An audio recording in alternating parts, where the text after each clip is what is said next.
And now, Around the World, the Jack Benny program.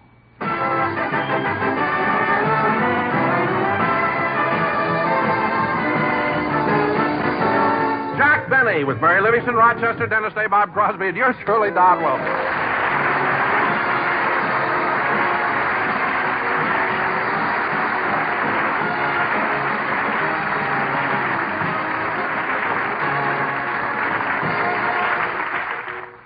And now, ladies and gentlemen, in presenting the star of our show, it gives me great pleasure to bring you a man who... Just a minute, Don. Hold it a minute. What?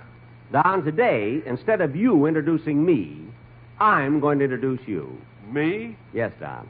Ladies and gentlemen, today not only marks the anniversary of Don Wilson's 30th year in radio, but it also commemorates his 20th year with me. So, Don, take a bow.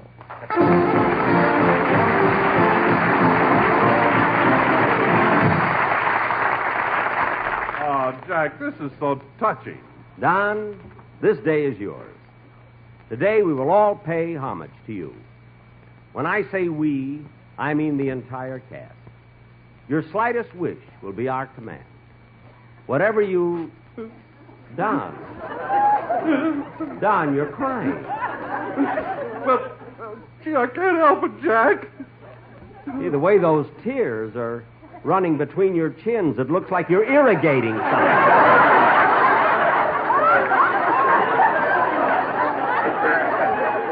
Now, Don, please stop sniffling. Well, I'm all right now, Jack. I just couldn't help getting emotional when I realized that you've been with me for 20 years. No, Don, you've been with me. With me. To think that I came on this show when it was down, and because of Down? And because of my personality and showmanship, I raised it to the pinnacle of success. Don, wait a minute. It wasn't easy, and there were many setbacks, but every time the show was down, I brought it up again. Now, wait a minute, Don.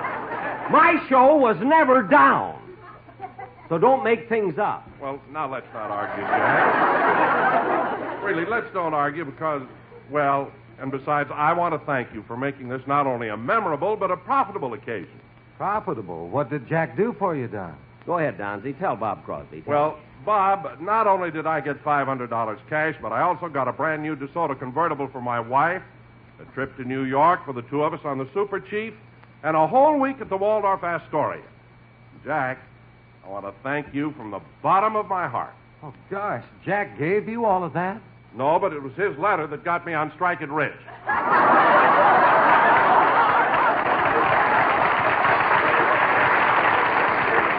You're darn right. Well, Jack, I guess it won't seem like much now, but, well, since today is Don's 20th anniversary with you, the boys in the band got something for him, and here it is, Don. Oh, gee, thanks, Bob. What is it, Don? What is it? Well, now, wait, Jack, lay unwrap it. Okay. Boys in the orchestra, huh? Yeah. Ah, Jack. Oh, Jack, look at this. A diamond-studded cigarette lighter. Well, I'm glad that you like it, Don. My musicians went through a lot of trouble to get it for you. Well, Bob, that's a beautiful lighter your boys got for Don, but you'd think it would be wrapped a little better. Who did it? The owner of the store. The owner of the store. I could have wrapped it better than that. Not with your hands up over your head.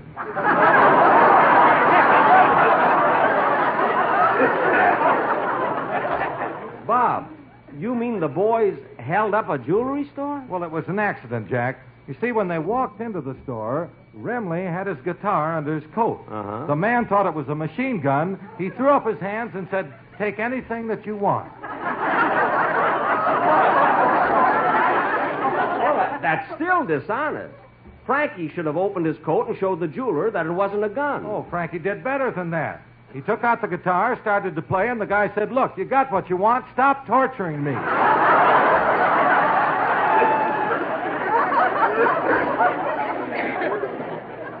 Well, that I can understand. Anyway, Bob, it was very nice of your boys to bring down that present. Well, he deserves it, Jack. After all, he took this program when it was down, and he started... It wasn't down! Now, look, this show isn't 5 minutes old, and already I'm aggravated. That makes two of us. Oh, hello. Hello, Dennis. What's the matter with you? I got up on the wrong side of the bed this morning. So what? I fell out the window.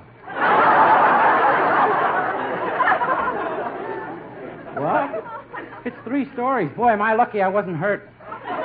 Oh, you landed on your head, huh? Was that it? Was that it, Dennis? No, on the mailman's head. Oh, fine. I guess he'll have to find himself a new job. A new job? Why? Yeah, now he's too short to reach the mailboxes.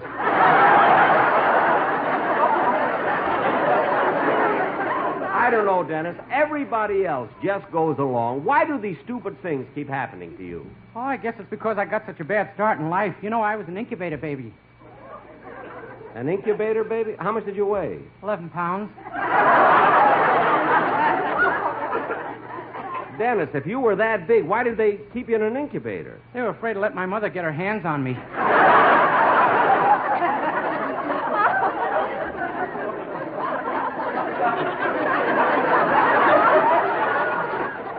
Well, what did your father have to say? Nothing. He was hiding in there with me.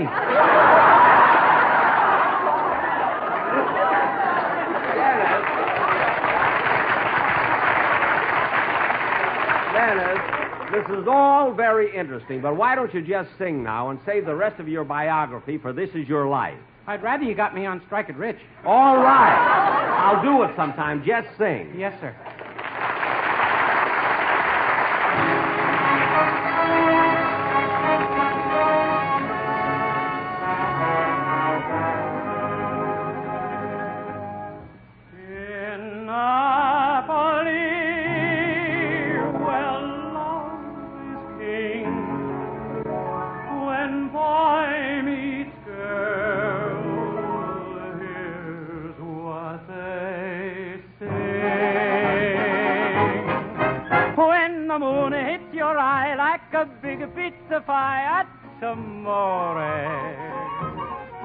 When the world seems to shine like you've had too much wine, that's amore.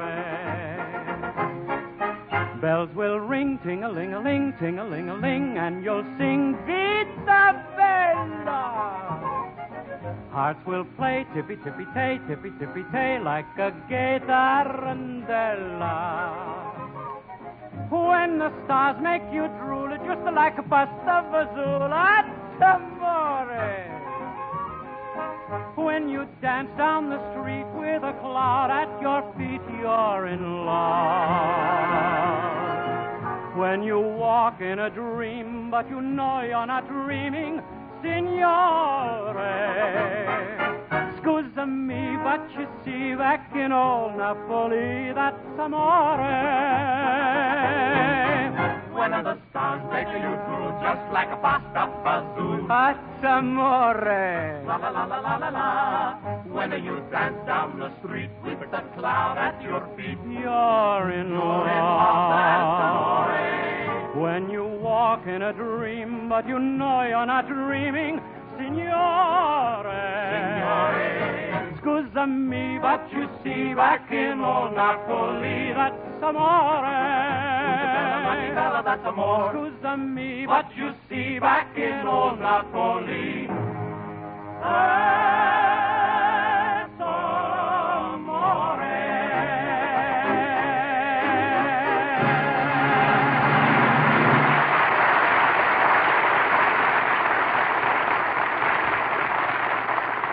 That was Dennis Day singing That's Amore with the Sportsman Quartet. And fellas, if you don't mind, I'm dedicating that song to Don. You see, this is a special occasion today. It's Don Wilson's 20th anniversary with me. And in honor of this, for our feature attraction tonight, we're going to do a special sketch based on the life... Oh, excuse me. I'll get it. Hello? Hello, Mr. Bennett. This is Rochester. Rochester, I'm in the middle of my show. What do you want? Well, boss, do you remember that sweet little old lady who came by here last week? Little old lady? You know, the one that sold you that 50-cent raffle ticket on a Cocker Spaniel. Oh, yes. Now I remember. Well, she's back again. What does she want this time? $100,000. She fell down your steps. Well, Rochester, she's suing me for $100,000? Cheer up, boss. I got some good news for you, too. What good news? You won the dog. Rochester, who cares about the dog? I'm being sued for $100,000. Tell me, was the woman badly hurt? She claims she sprained her ankle. Sprained her ankle? Well, right, that's no grounds for a suit like that. That's what I told the 4 men with her. 4 men. Are they lawyers? I think so. Their names are Habeas Corpus, Delecti, and Giesler. Giesler? She just sprained her ankle. I didn't blacken her eye.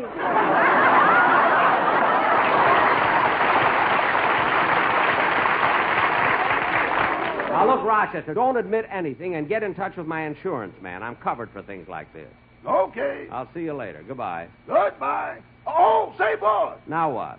We just got a copy of Parade magazine, and your picture is on the cover. Parade magazine? Oh, yes. And my picture's in color, isn't it? Uh-huh. How do my eyes look? Green. Green? There's a spinach ad on the other side of the page.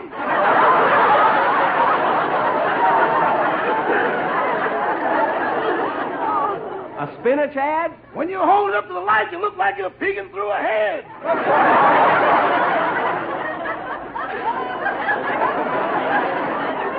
All right. I'll see it when I get home. Goodbye. Goodbye.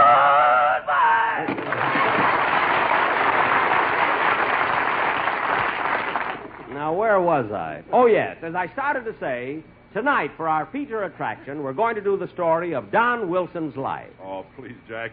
Really, this is embarrassing. Now, don't you be so modest, Don. You deserve it. Yeah, I'll say. After all, you took the show when it was down and you put it It right wasn't where... down! And anyway, Dennis, that was 20 years ago, and you were only 8 at the time. So how would you know? I had a radio in my incubator. Yeah, incubator. Now, come on, let's get on with it. Ladies and gentlemen, in honor of Don Wilson's 20th year on my program, we're going to present a play based on his life. The Don Wilson story, or Life Can Be Plentiful. Curtain. Music.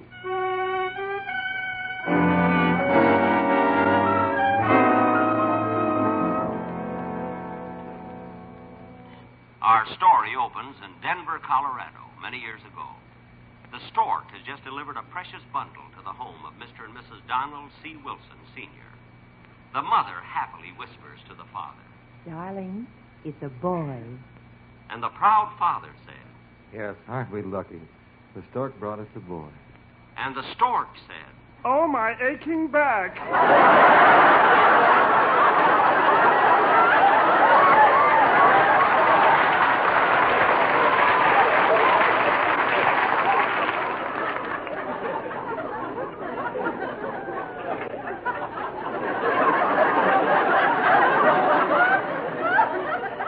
As the proud parents leaned over the crib looking at their newborn son, the baby said. 3 days later, he said. I want a roast beef sandwich.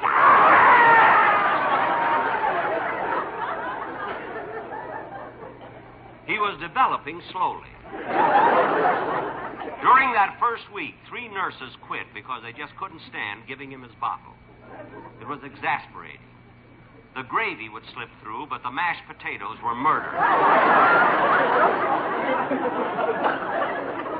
But Donald was a good boy, although his parents did have trouble getting him to sleep. Now, come on, baby. Come on. It's time for Betty Bye. Now, baby, stop that. Baby, stop. Baby, put me down. You better let me have him, dear. Okay. Now, Donald, close your little eyes, and Mommy will sing you to sleep. Rock-a-bye, baby, in the treetop. When the wind blows, the cradle will rock. If the bough breaks, the cradle will fall. Down will come Donald, Denver and all.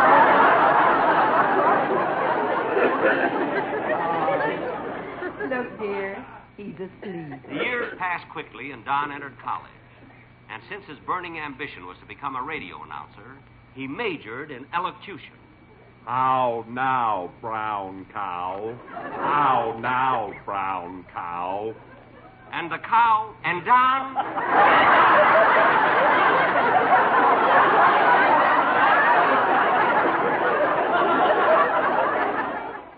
Don was a brilliant student, and he graduated from college, magna cum laude. But the night that he was packing to leave the campus, he got an emergency call. His father had met with an accident. Don dropped everything and rushed to the hospital. You may go in and see him now, Mr. Wilson. Thank you, nurse. Oh, and don't stay too long. It was quite an accident, and, well, your father's quite old now. Yes, I keep forgetting. You know, I haven't seen him for years. Dad. Dad. Howdy, Blubber.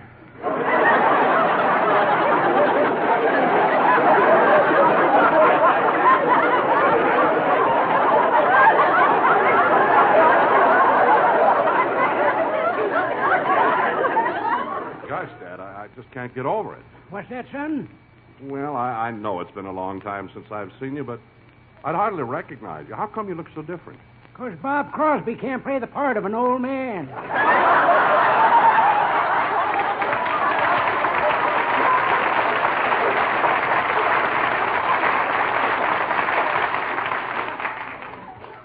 Don had made up his mind to be a radio announcer. Although Don didn't know it at the time, our paths were about to cross. I was doing a show then for the Universal Corset Company. Now, one day my sponsor called, so I went straight to his office. Gee, my sponsor really has a nice building here. He certainly believes in advertising. Look at that big neon sign. The Universal Corset Company. And look at their slogan. Gather unto you what is yours.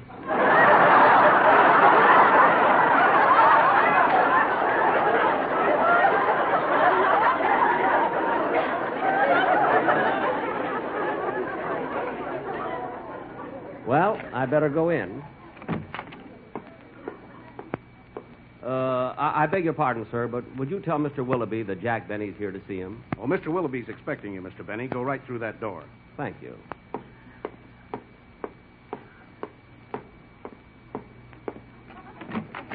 Yes? Mr. Willoughby, please. Oh, you're Mr. Benny. Mr. Willoughby's expecting you. Go right through that door. Thank you.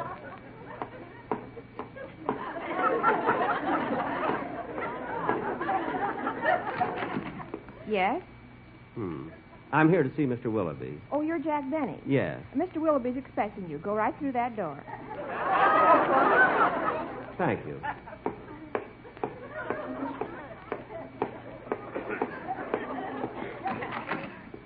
Yes? Miss, I'm Jack Benny. Mr. Willoughby is expecting me. Who's Mr. Willoughby?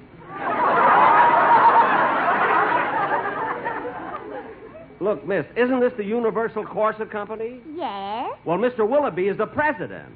Oh, you mean Poopsie. Poopsie? Yes. Go right through that door. Oh, well, all right. Mr. Willoughby?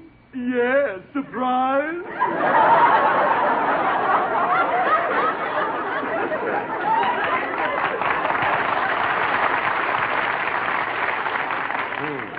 Mr. Willoughby, I'm Jack Benny. Yeah, I know. Come right in. Thank you. Now, Mr. Willoughby, what is it you wanted to see me about? Well, I hate to bother an artist of your stature with trifles, but a strange thing has happened since you've been broadcasting for us. What's that? We've been losing money. We've been selling corsets for 15 years, and this is the first time the company is feeling the pinch. Mr. Willoughby, just what is your complaint about my program? I can't stand the way you read our commercials. I want you to hire an announcer. So I started auditioning announcers. I tried voices, all kinds of voices. Deep ones, high ones, soft ones, loud ones. All right, Bud, you're next. Read this. The Universal Corset Company presents Jack Benny. Now, the show opens, and you say... The Universal Corset Company presents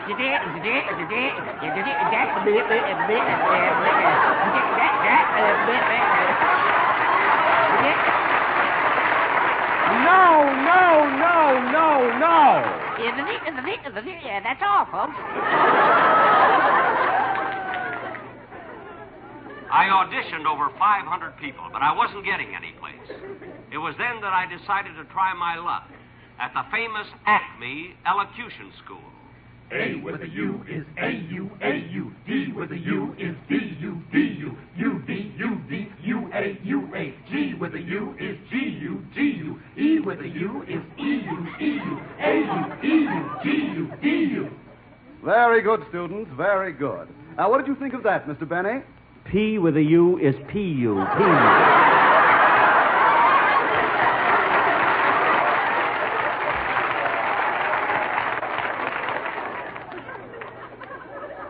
What? Oh, I'm sorry. You see, I'm a big comedian, and I couldn't resist the opportunity, but I really am looking for a radio announcer. Well, you've come to the right place. Now, let's see. In this class, I have little Harry Von Zell, Billy Goodwin, Jimmy Wallington, and that fat one over there is Donald Wilson. Donald Wilson. Gee, I like that name, and he looks like he might be just right for my program. Well, certainly, Mr. Benny. I'll call him over. Oh, Donald. Donald, this is Jack Benny. How do you do? How with an H and an O and a U and an O and a D is a how do you do? Now, Mr. Wilson, I'm considering you as an announcer for my program. And if you take the job, I hope everything turns out fine. Thank you. Now, about your salary, Mr. Wilson. Oh, I'm so anxious to get into radio. I'll work for my 3 meals a day. Well, I wasn't planning to go that high. Look, Mr. Wilson, money isn't everything, and you said yourself that you were anxious to get into radio. I know, but if I'm not going to make a halfway decent salary, why should I go on a show that's down? It's not down. How did that get in the script? It's in there because it happens to be true. It is not. It is true. It is not. Jack, you're ruining the whole scene. I don't care. My show was never down. It was too. You stay out of this. Don't pick on him, Green Eyes. What? That's Skeleton Poop thing. That does it. Jack, let's get back to my story, the story of my life. I don't care about your life. I'm sick of it. I'm going home. Goodbye. Jack! G with an O, with an O, with a D, with a B, D, bye. Goodbye. Don't try and be nice to people.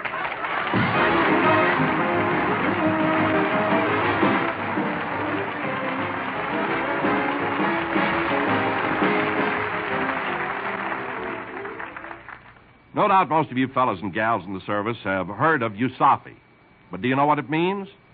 Actually, USAFI stands for two things. First, USAFI stands for the United States Armed Forces Institute, the largest classroom in the world. But it stands for something else, too. Spell it backwards, and USAFI becomes IFASU, which means Insurance for All Servicemen Uninformed. But spelled forwards or backwards, USAFI is the key to your future success, whether you plan to follow a military or a civilian career. Enroll in a USAFI course today. See your unit I&E officer or write USAFI, Madison 3, Wisconsin. For uniform education, study with USAFI.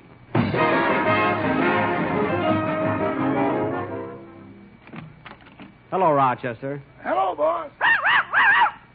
What's that? That's the Cocker Spaniel you won in the raffle. Oh, isn't he cute? You better like him a lot, boss. He may wind up costing you $150,000. Wait a minute. The woman that fell down was only suing me for $100,000. What's the $50,000 for? You're being sued again. The dog just bit somebody. Oh, no. Good night, folks.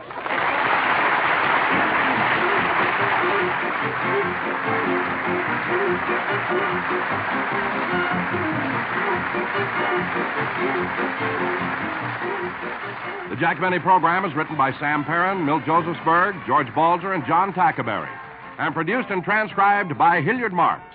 Don Wilson speaking. Good night. This is the United States Armed Forces Radio Service.